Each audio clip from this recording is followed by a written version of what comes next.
Ang Wolf Warrior 2 ay naging highest-grossing film sa history ng China noong 2017. Ito ay action movie, adventures ng isang retired Chinese commando sa isang African country. Pinatay niya ang boss ng mga mersenaryo na isang Amerikano. Pero bago yon, ininsulto muna niya. People like you will always be inferior to people like me. Hi, ako si Marites Vitug, Editor-at-Large ng Rappler. And this is... Hindi ito Marites. Hindi ito chismis.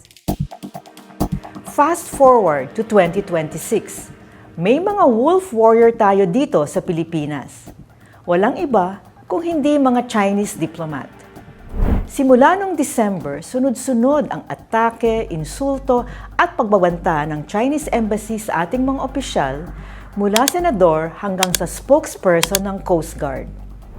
Tinatawag ito na Wolf Warrior Diplomacy. Gusto ng Chinese Embassy na manaig ang kanilang false claim na kanila ang West Philippine Sea. E nanalo na tayo noong 2016 nung nag-decide ang International Arbitral Court na illegal ang 9-dash line claim ng China. Pero ayaw nila itong tanggapin. Sa Facebook, ito ang sample ng post ni Guo Wei ng Chinese Embassy addressed kay Senator Risa Hontiveros. Are you really advocating the interests of the Philippines and the Filipinos? Or are you simply pursuing your own political gains? What you're doing is political theater. Ito para kay Senator Erwin Tulfo. If you don't understand diplomacy, take the time to understand what are the public exchanges really about.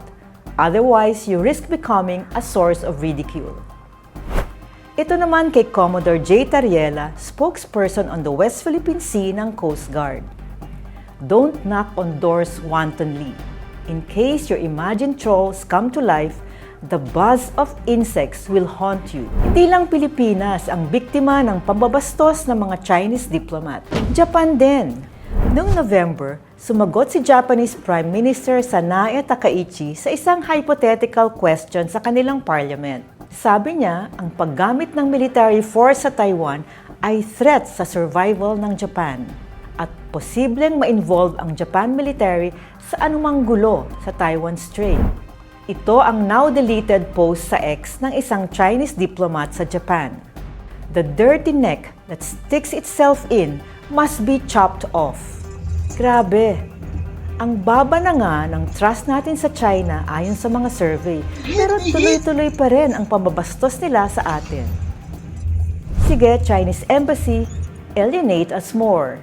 Para sa mas malalim na diskusyon sa storyang to, i-download ang Rappler app and find me on the Security and Global Affairs chat channel.